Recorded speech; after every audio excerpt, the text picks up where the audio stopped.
Africa as you've never seen it before. For the first time, a unique camera and trained observers reveal a new world. Their images may change your view forever.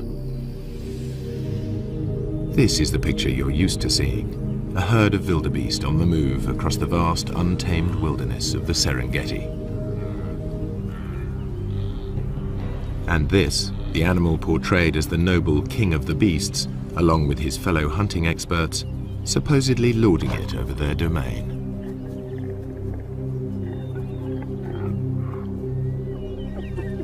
While the laughing hyena normally gets a bad press as a sneaky scavenger, an ugly coward.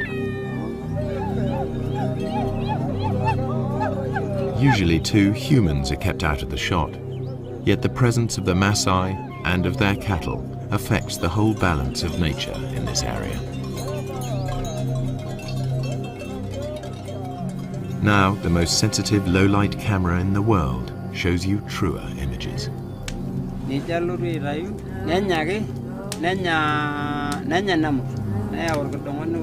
While the Maasai enjoy the warmth of their huts, outside the electronic eye at last turns night into day.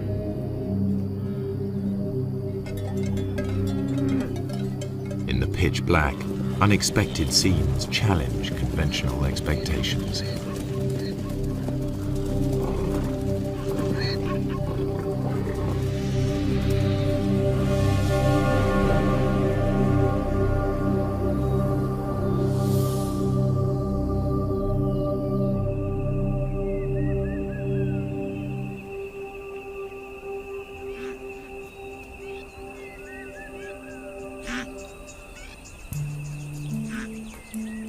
The Serengeti is a complex system of natural relationships, home to 500,000 Thompson's gazelle, 250,000 zebra, and more than 1 million wildebeest.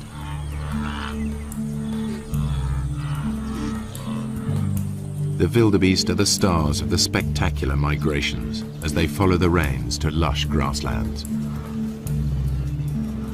This is the greatest concentration of game in all Africa.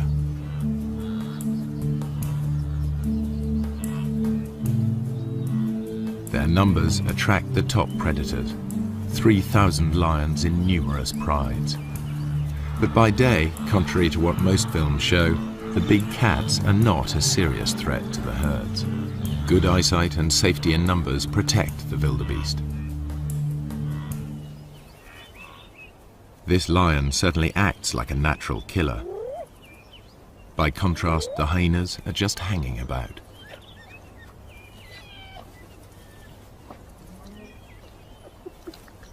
In fact, he didn't make the kill. He stole it from more skillful hunters. The blood on their faces proves just who did make the kill. All too often, hyenas are portrayed as light-fingered latecomers. Yet, while the hyenas were feeding, the Prince of Thieves appeared. This is the bit most wildlife films leave out. Lions pinch the hyena's prey. Far from scavenging for a living, 9 times out of 10, hyenas make the kill.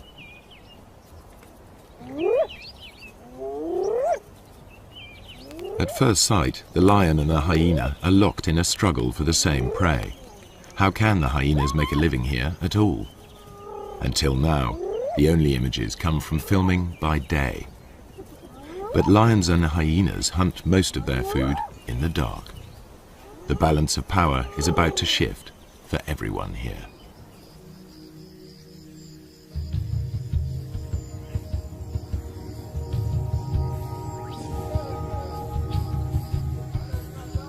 Serengeti straddles the border between Kenya and Tanzania. But the Serengeti plains stretch far beyond the park boundaries, and to the east live the Maasai with their cattle. At dusk, they retire with their herds to the safety of their villages, or bomas.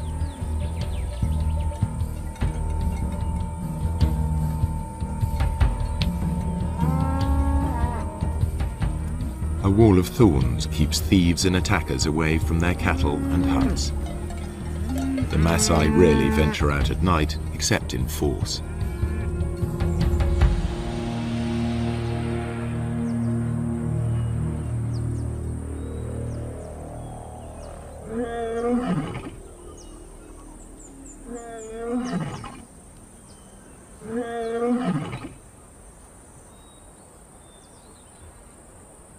Empty by day, the grazing land suddenly looks rather full, and these cats are not here for a nap.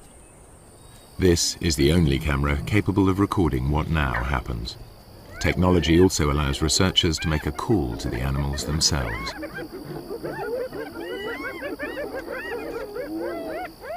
Tom Maddox is counting predators in the Serengeti. He too thought the Maasai land was empty of lions and hyenas, as they're never seen by day. But Tom soon got a shock. Now he prefers to make his observations from the safety of his Land Rover.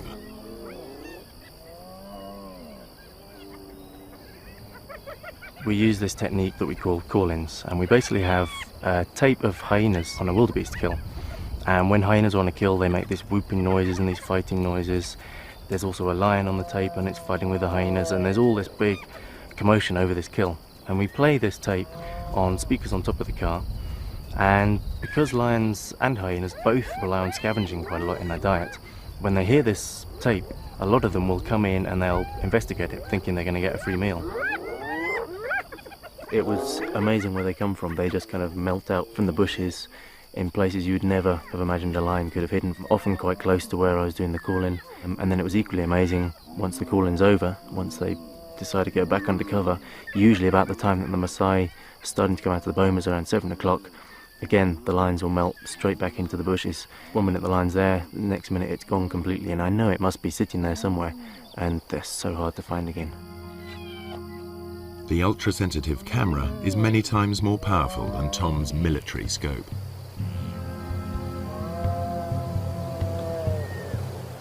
Inside the Serengeti you can drive around and you can see hyenas and lions. They're very obvious throughout the day. Outside the national park, that doesn't happen. You can drive around for days and days and not see any. The fact that there are any lions at all on the Maasai's land is surprising.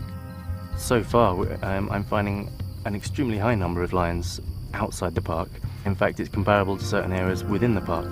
So lions are actually doing extremely well in an area where people are living and working and grazing their cattle, which to me was extremely surprising. Hyenas are also extremely common.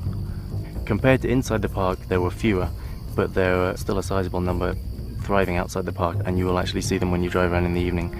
The hyenas are usually pretty visible. No wonder the Maasai report meeting wild animals frequently, even by day. Another worker on the night shift is Paula White. She's interested in studying hyenas in this different world, to learn how they and the lions carve up each other's catches. And like her quarry, she follows her ears. I'm going out to see if I can find some hyena kills. Take a look at how many clan members are on the kills and whether or not there's any clashes going on. I'll also be looking for lion-hyena interactions because I'm really interested in how the two species interact down here with all the game present, whether or not they're still more likely to steal each other's kills or whether they're more likely to go after a new animal of their own. So what I'd be doing is driving the roads looking for action, and then I'd stop once in a while and listen for sounds of kills, listen for any animals whooping. Sounds travel much further in the cool night air. On a still night, hyenas can hear whooping over 10 kilometers away.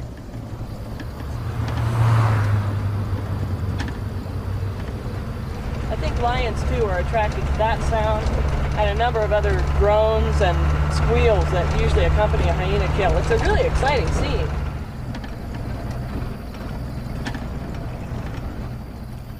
There's a hyena running in front of me on the road right now. And the way he's running, I imagine he's going for a kill, so I'm going to stop and listen right now. What Paula and Tom are seeing leads them to rethink the conventional ideas about hyenas and lions at night and day.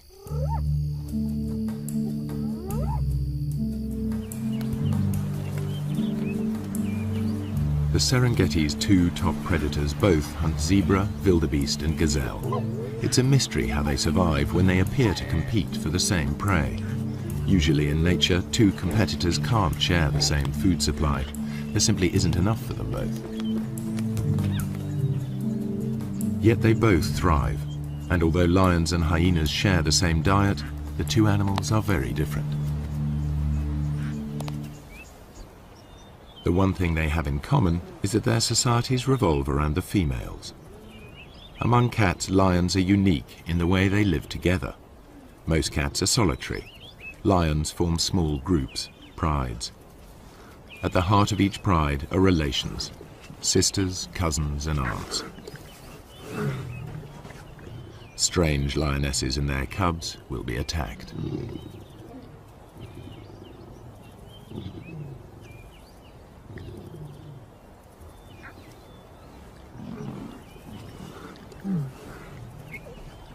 They cooperate to raise cubs.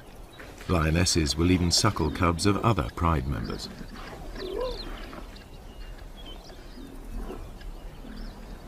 In a lion pride, any female leader will have earned her place, unlike hyenas where leadership is largely inherited.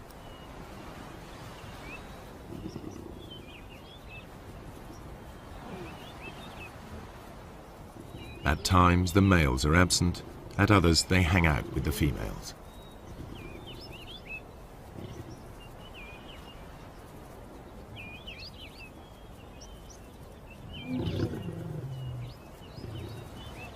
At times they're peaceable, even tender. At others, aggressive to all.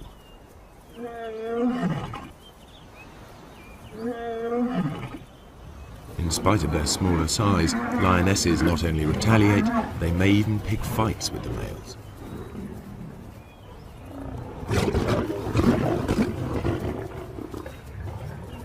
However, male lions are physically more powerful.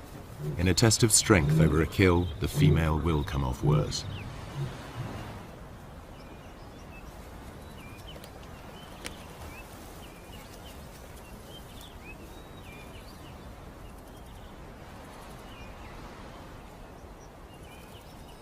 Spotted hyenas live in large clans, averaging 50 or more members. But the whole clan is not always together. Individuals and small hunting groups spread out over the plains in a living net.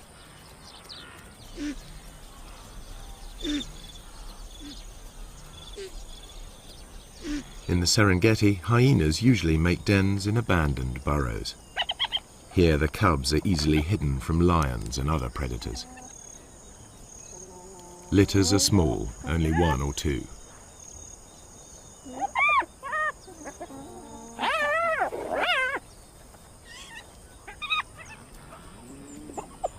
Hyena society is maintained by the rank that each animal inherits. If mum is high-ranking, they'll be high-ranking too, provided they've inherited her strength as well. Females may fight females, but males hardly ever fight amongst themselves, and certainly wouldn't dare attack a female. Clan life is ruled by the females, who are almost a quarter bigger than the males.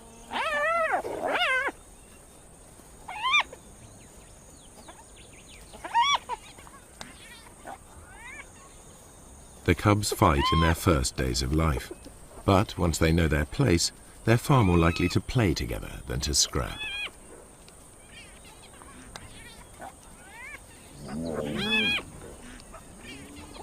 The males can behave as best friends, even if they're members of different clans. Hyenas' behavior is highly complex.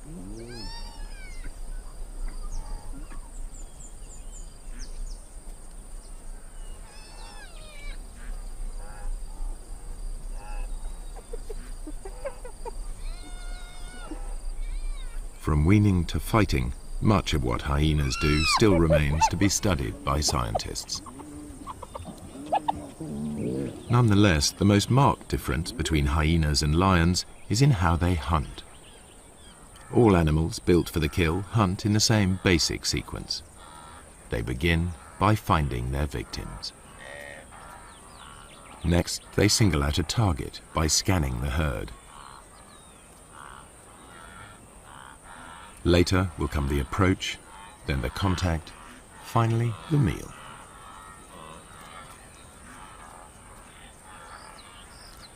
How they hunt differs sharply between hyena and lion. The hyenas get as close as 20 meters in full view of their prey before the herd wheels and flees. The hyenas will try to scatter the wildebeest before singling one out. The Maasai call the hyenas doctors because they can recognize the sick and the weak.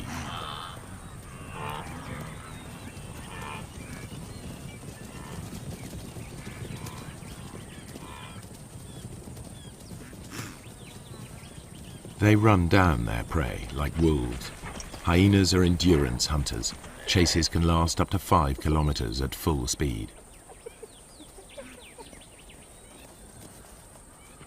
Lions can't sustain this. They are sprinters. After the rainy season, much of the Serengeti National Park is a sea of long grass. The lions use it to mask their presence. They approach unseen by careful stalking or occasionally by lying in ambush.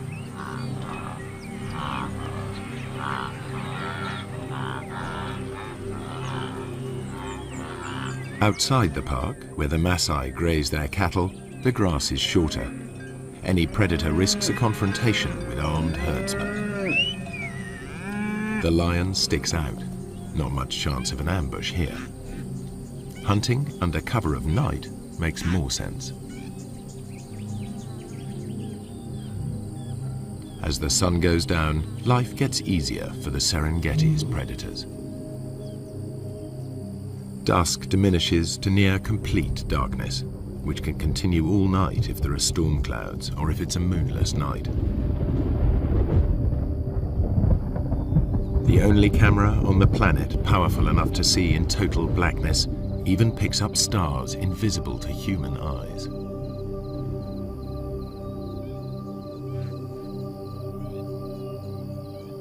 Suddenly, the landscape is illuminated as if by searchlight. Even so, humans can still only just pick out shapes.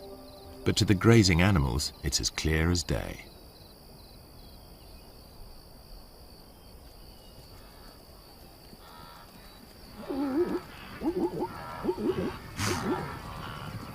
The camera reveals crouching lions invisible to the naked human eye.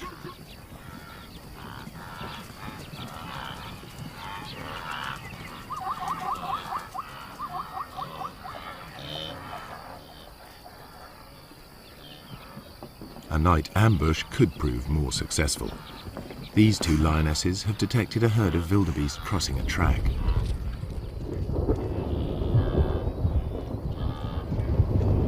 When the moon is up, the lions are limited to the techniques they use by day, stalking and ambushing. But it won't always be so light.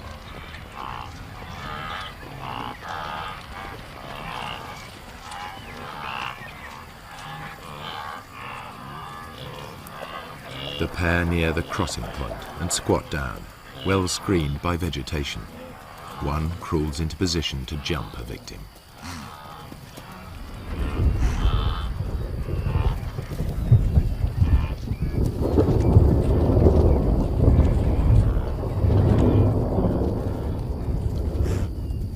A quick dash and it's soon over.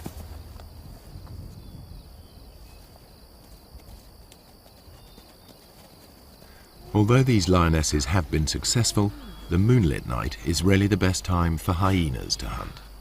The cool of the night air allows them to keep on running, something the easily tired lions cannot do.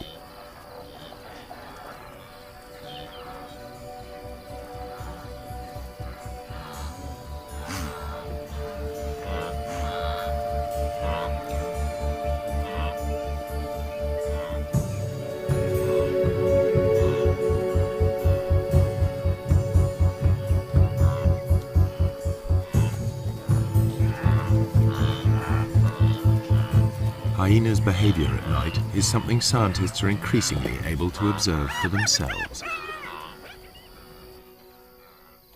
I think I can hear a kill off in the distance, so I'm going to go in that direction. It sounds like there's lions coming in as well.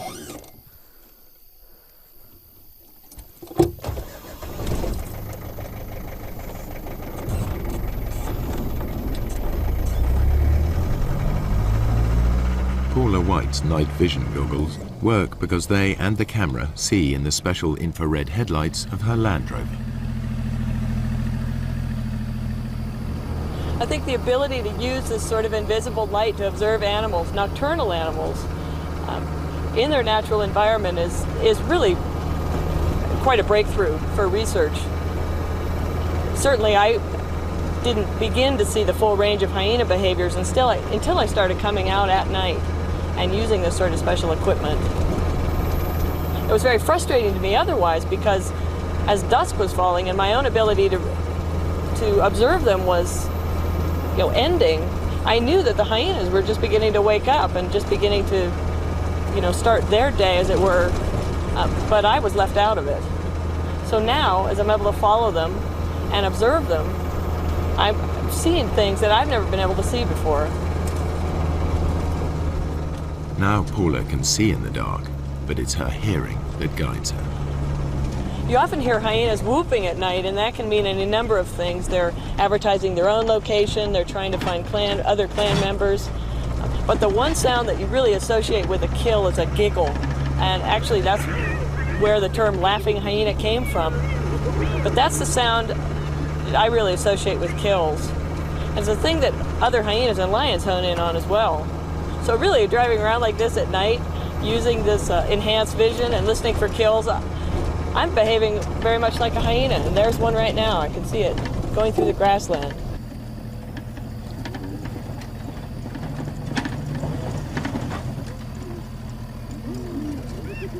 A hyena's jaws are among the most powerful of any animal species. The sharp front teeth shear through skin and meat. Their jaw muscles are as big as a man's arm. At the back of the hyena's mouth, huge crushing teeth are strong enough to crunch up solid bone. Yet it's a remarkably peaceful scene. Male hyenas are nature's gentlemen when it comes to sharing a kill with their clan.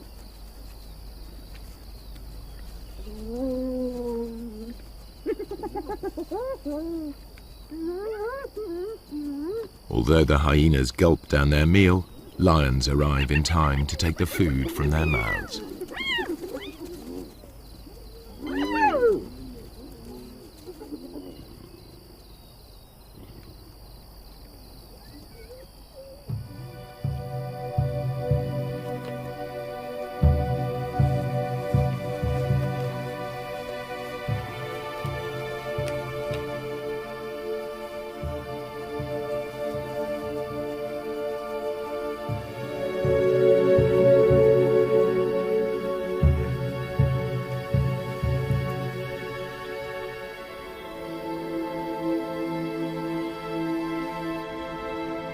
The camera unveils a night world full of animal life.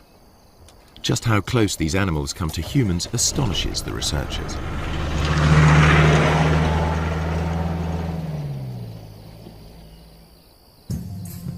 I found a cheetah quite late in the evening. Sometimes the male cheetahs will stay active quite a long time into the night, and so I was following him.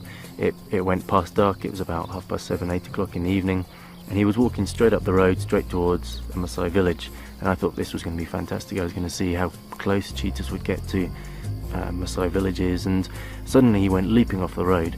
Onto the road stepped 4 lions. I then carried on following them instead, and they went almost within sight of the village. The village was just over the next hill.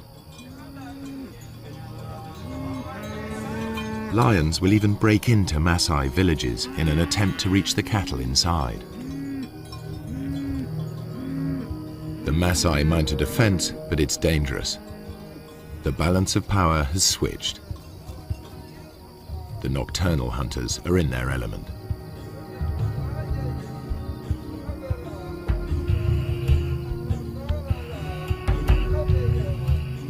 There are burglars about. The guard dog is aware of the hyena, but the Maasai will register its shape only dimly.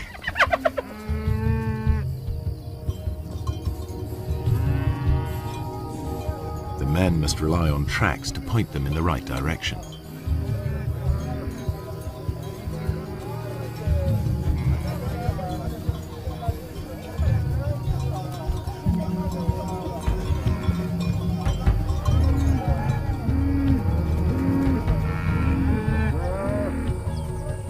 During the attack, a cow was killed and dragged off. The following morning, the Maasai inspect the corpse. They can easily identify the cause of death. Wringing the neck are distinctive punctures, the suffocating bite of a lion.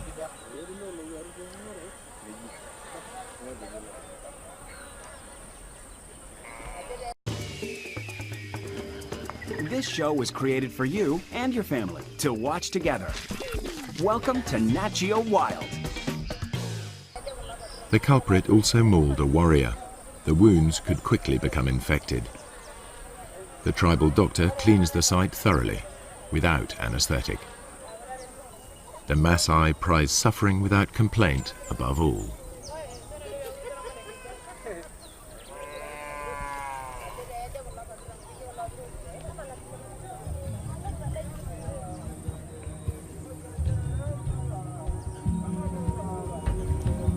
The lion's assault will trigger a deadly surge.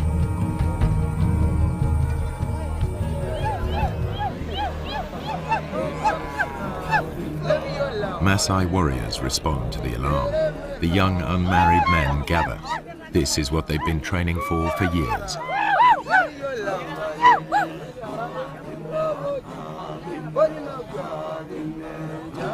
It's the supreme test of their stamina and self-control, and a test of their ability to bear pain without flinching. This is what they've been waiting for just such a chase. Success will give them a passport to adulthood, the chance to find a good wife. Failure will mark them for the rest of their lives. But before they can take part, they need to demonstrate their fitness. The elders will decide who will and won't go.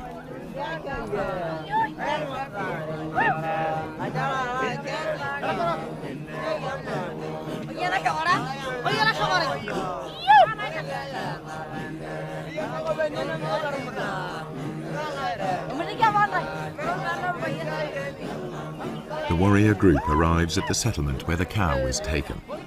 Each warrior wields a long-bladed spear. They are also armed with short double-edged swords and lethal clubs. They're all experts in the use of these weapons, against animals as well as people. In many areas, the warriors are now outlaws, but in this part of the Serengeti, their ceremonies are tolerated. Lion hunting by the Maasai is illegal, but these warriors are so far from the towns, they are generally allowed to continue. A day of ritual begins with chanting and dancing to hypnotic rhythms. Warriors demonstrate their strength and agility by leaping.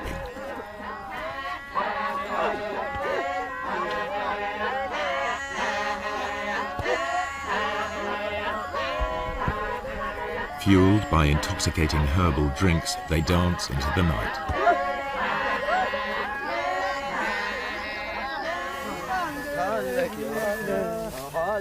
More warriors arrive from further afield, eager to be selected. Everyone is in a frenzy of anticipation.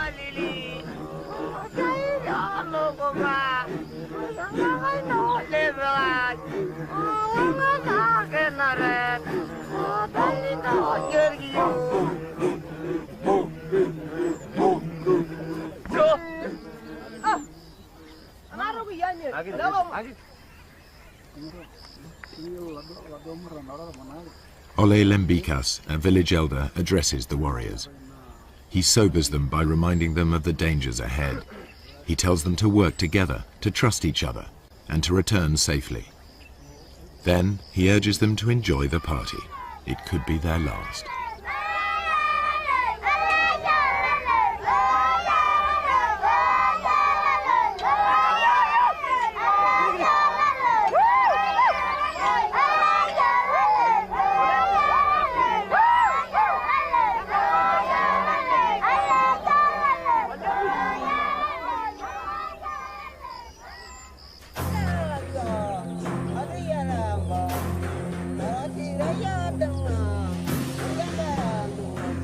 In the morning, two hunts unfold far apart. A lone lioness spies out a waterhole. Animal or human, hunters face mortal danger in the coming hours.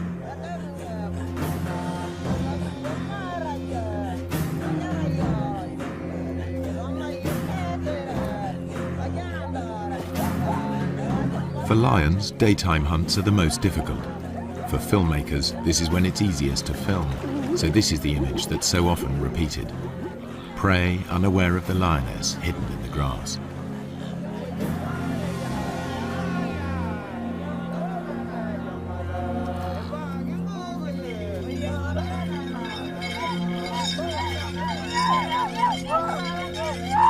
The hunters head for the place where a lioness was seen recently, the one they believe killed the cow.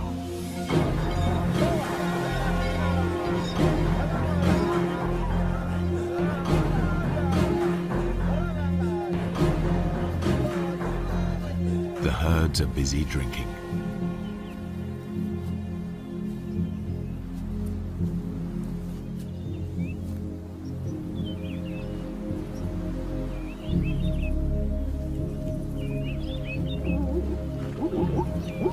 Zebras have keen sight. Their bulging eyes give a wide-angle view of danger.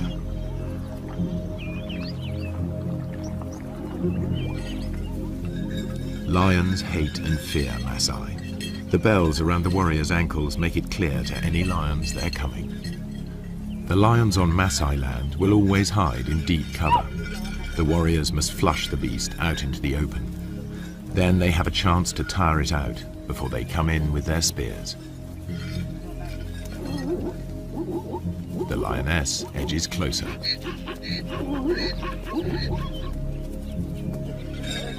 The warriors' search may last all day, covering up to 40 kilometers. The lioness's prey is within 30 meters.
They think it's all over. The warriors head back empty-handed. The lioness returns to collect the cub she left earlier.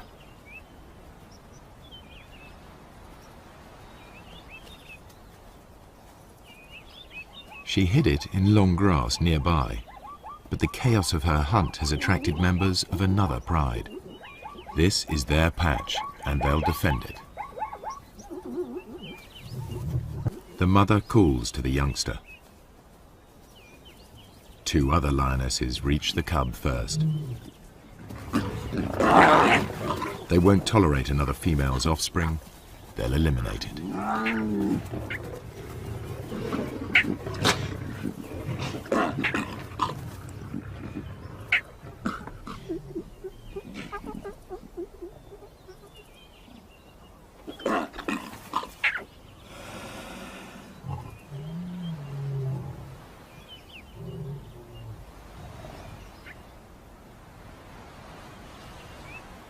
This is not about hunger. The corpse is left to the vultures and hyenas. The mother's life too is under threat. She's no relation. The pride will kill her if she stays.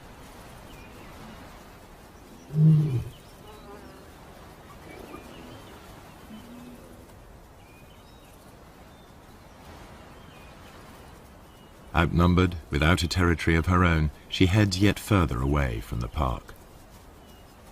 When lions roam, they are at risk, and so are their pursuers. What you're about to see has never been shown before. A tourist's camera videos the end of a hunt. A lion is cornered. There seems no way out.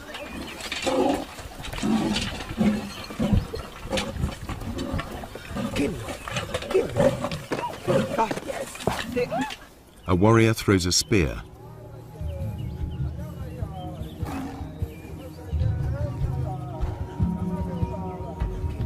The tables are truly turned.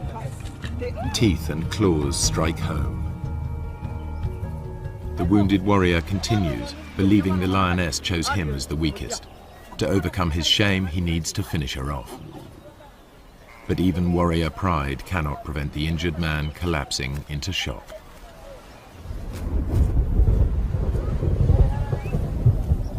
Meanwhile, the lioness dies of her wounds. She's wearing a radio collar, a park lion. Two different worlds clash. The Maasai collect a trophy, the scientists collect data. Each sees the lion in a different light. It's not a romantic, we like to live with wildlife kind of situation, but they never do something to the extent that if a lion is being a problem, they don't go out and try and kill every single lion that they can find in the entire area. I have great respect for them for tolerating them to such a great degree. In truth, the warriors have made a lethal mistake. The wrong lion has paid the price, and the outcome is nearly fatal for one Maasai.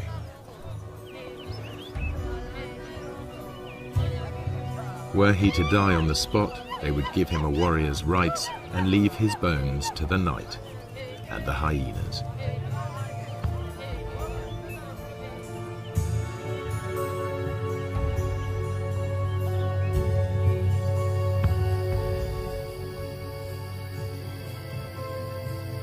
Night is the time of the four-footed hunters. Most hours are clouded over or feebly lit by faint stars.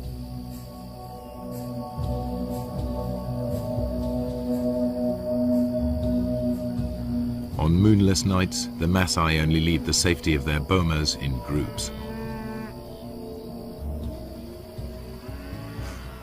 But there is no safety in numbers now for the grazers of the plains.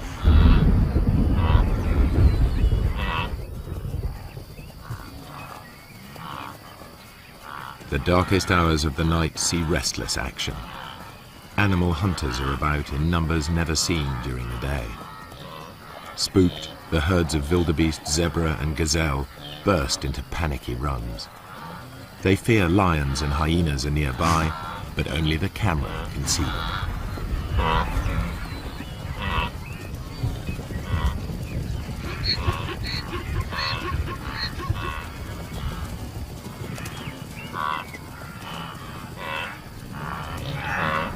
Not only the zebra are uneasy, a clan of hyenas is also on edge. They've made a kill in another clan's territory. It isn't long before one of the owners claims his rights.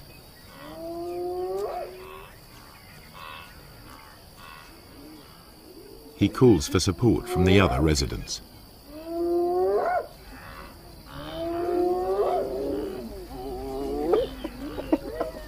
His clan bustles in to drive the invaders away.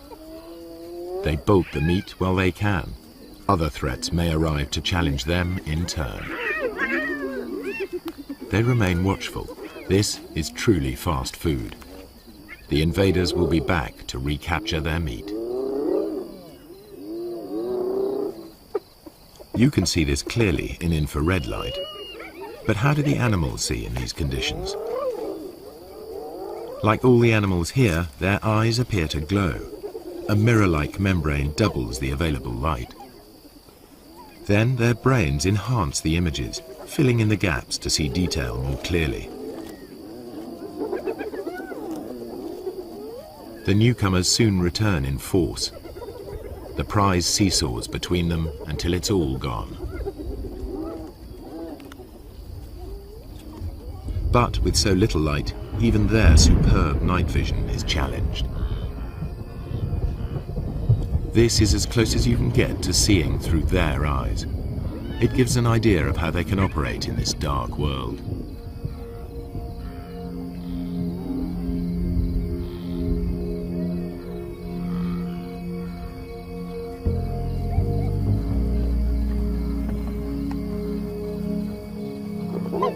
The lions and hyenas continue their battles, as if unhindered by the darkness. Once again, the lions have stolen the hyena's kill, but they all appear to be able to see exactly what's going on.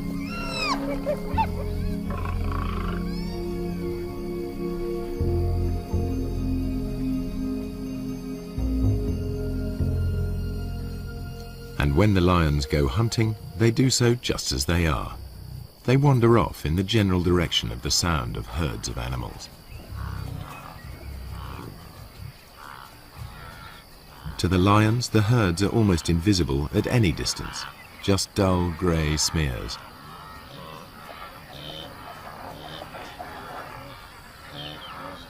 But they can locate the grazers easily by sound and smell.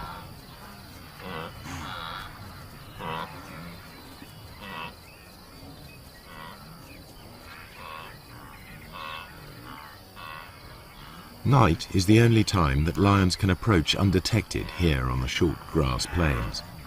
You are about to see for the first time how and when the lions of the Serengeti catch most of their food.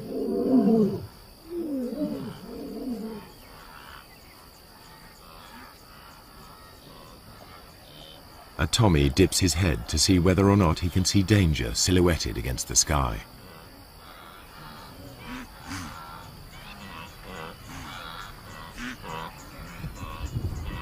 The circling lion is almost invisible.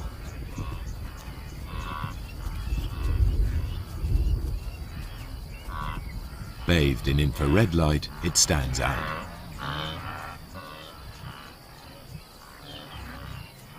Another Tommy can hear something and is off.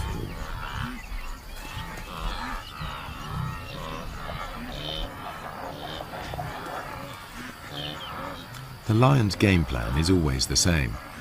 Get close to the herds, then spread out. They don't need to make any effort to hide themselves. Only their footfalls give them away. And because they're unseen, lions are no longer at a disadvantage as they approach their quarry.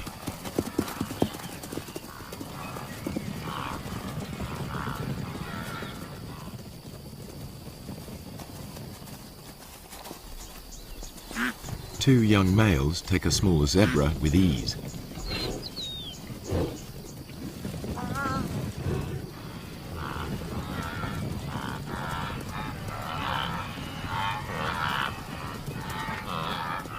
A lioness gives chase. A high kick lets her quarry escape.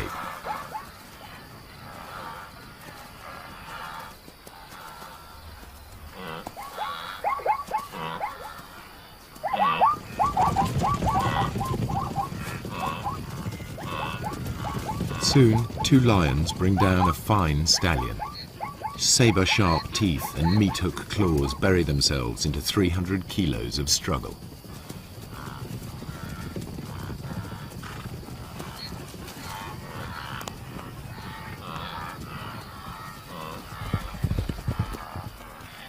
One lion grips the throat in a stranglehold, the other prepares to feed.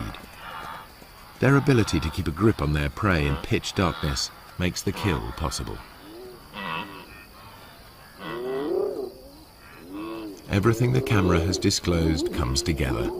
The apparent competitors for the same food survive because there are times when one is more successful than the other. The animals hunt in different ways, by day and by night, and in differing light. These unique images show that the relationship between lions and hyenas is more complex than traditional pictures allow. The lions steal kills, and the so-called cowardly hyenas are often merely out to reclaim their prey.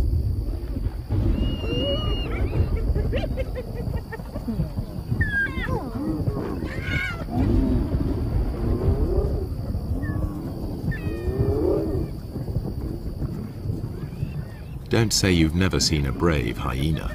A thieving male lion is forced to take them on. The hyenas persist even though a single blow could be fatal.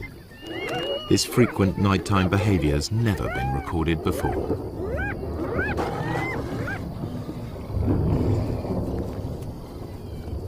There's much more going on in the dark than people have realized, and there must be many more secrets still to be revealed.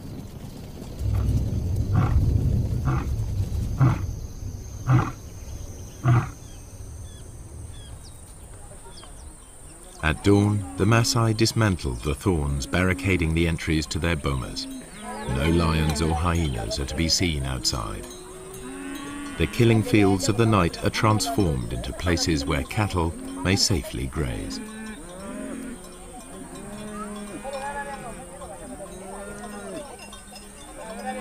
By day, everything is in the Maasai's favor.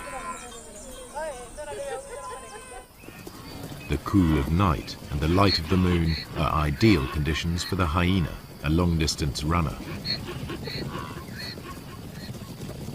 But the darkest nights belong to lions, which can rely on built-in weapons and brute force. The truer picture that has emerged applies by day as well. Hyenas can kill when lions are too conspicuous, and it's the lions that are the scavengers.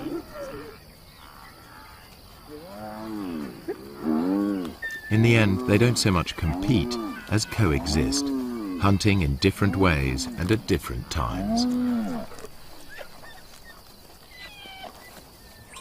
In the centuries that the Maasai have dwelt on the plains, they too have found a way of treading lightly on the land. Now, droughts and overpopulation bring challenges to their old ways.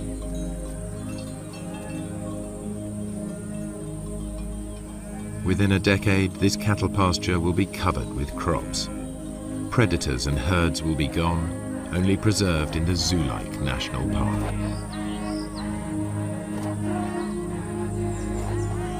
The warriors will step back into history, their culture bartered for bit parts in conservation and tourism. If the Maasai have a vital lesson to teach, it is that lions give meaning and purpose to their lives, worthy adversaries for warriors.